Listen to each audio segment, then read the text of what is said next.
Several groups are kicking against President Muhammadu Buhari's second-term re-election bid.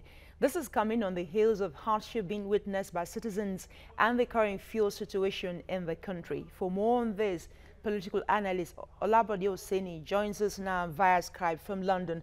Many thanks for joining us, Otumba. Thank you very much for having me. Happy New Year to you. Happy New Year to you. Let's start with this group kicking against the president's second-term bid. These are groups that supposedly work for the first time. What has changed? When you say people are kicking against the second-term bid of the president, I don't know what you mean by that. I think the general settings is people use scorecard all over the world when they want to re-elect. Can I interrupt you? Can I interrupt you, Otumba, by people saying there are groups that have come out to say, why is the president wanting to go back for a second term? Arewa Youth Consultative Group has kicked against it. Afenifere Group has kicked against it. So those are the groups we are talking about when we say groups.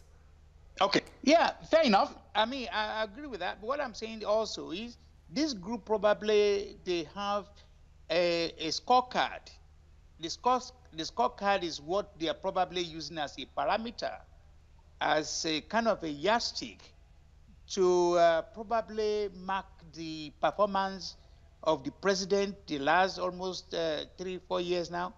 So they're probably going to use that to score, to assess and process whether it's really, whether the president have done so good enough for them to support his second bid. I can understand that, and I can also easily identify myself with them, because like I say, it is this scorecard that contain the, most especially the promises of the party of the president. As I remember very well, there's about 41 area of concern the party promised they are going to deal with, they want to work with, they want to make sure Nigerians will feel their governance. If that has not been so Arewa Group or any other pressure groups or different kind of political groups, if they now turn around and say, well, we have not received this, we have not gotten this, we have not gotten this, and there's no special explanation for why that has not happened. So I can understand where they're coming from. Okay, let's look at specific issues, right? You don't live in Nigeria, even though you're in Nigeria, but there are issues that Nigerians are grappling with. One of them is fuel scarcity. During Christmas or the Yuletide period, really, it was really terrible for most Nigerians. The reports we got, and those who actually eventually even tried to travel. And even as we speak right now, it's not particularly over. In some cases, there's some respite, but it's not over yet. And the Benue killing is just very much rife. Just up to yesterday, there was still an attack in Adamawa State, some in Taraba, and even in Ondo State. Those are specific issues. Will that warrant the people or the Nigerians, some Nigerians, and there is a poll actually by Punch newspaper that 58% of Nigerians say, no, we don't want the president to come back. Do you think these issues are strong enough to say, for Nigerians, some Nigerians, to say no to the president's second-term bid? Yeah, again, let me use this opportunity to send my condolences to the family of the people that their families got killed and so on and so forth. It is not a good reading. But what is important here, again, like I said again, there is what we call a performance score sheet, where people, ordinary man in Mushin or somewhere in Jalingo, will look and say, the president have promised us they're going to do this and do that. Now, but it is also very sad to note that 57 years on, that we are still struggling, that we do not have light, we do not have no roads, no education, no employment. Many things are really missing in the country. And of course, I'm not going to put 100% blame on the president, because there's no doubt about it that he inherited a huge amount of problems. But the truth has to be told that when you are appointed as a new CEO of an organization or of a company or whatever, what you need to do is sit down, surround yourself with technocrats, people who will understand, even if you don't know much about how to run a petroleum company.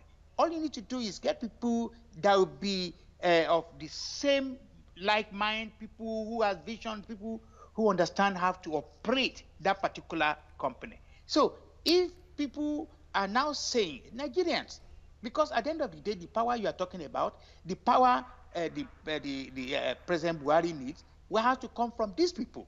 And they are the ones who will finally have the final say. If they're not happy, if they have a long list of things that have not been done, they are entitled to decide and say, you know what, we're not going to give you another chance. For me, I'm only more concerned that alternative to what now, and that's why I expect a third force. A third force as in Nigeria, you said it. I don't live in Nigeria, but I can tell you, we feel the pains more than people live in Nigeria, because we have friends and family, we have people that we also talk to every day, and we can understand the amount of pains they are going through. And it is sad to note that we are still showing the whole world or our own people that we are yet to show capability, All right, that we know what we are doing, that we can run a government. All right, Otumba, that's been so elusive.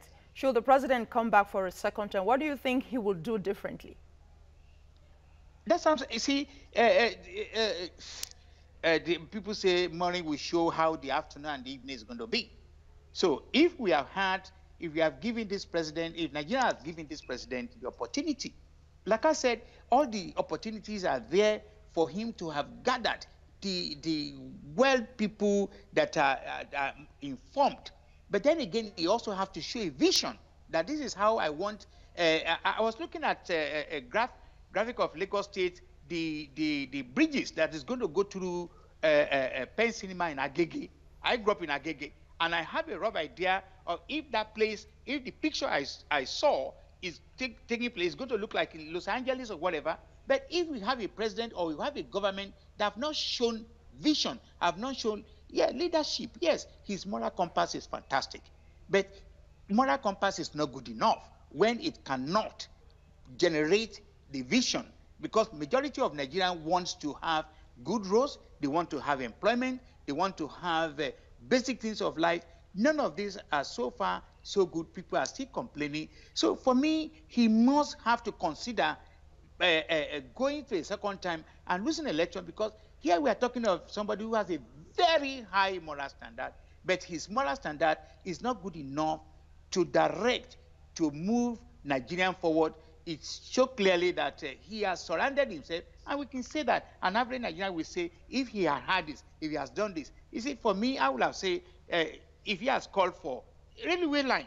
I grew up also in Lagos, and I look at the railway tracks in there. Is that railway lines in Nigeria? You see, because I don't live in Nigeria.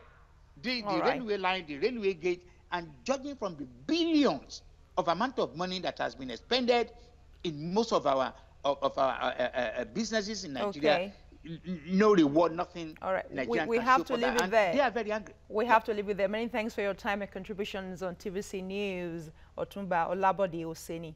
Many thanks. And on that note is a wrap on the news at this hour. But don't forget, you can get details of all you've heard or seen on our website.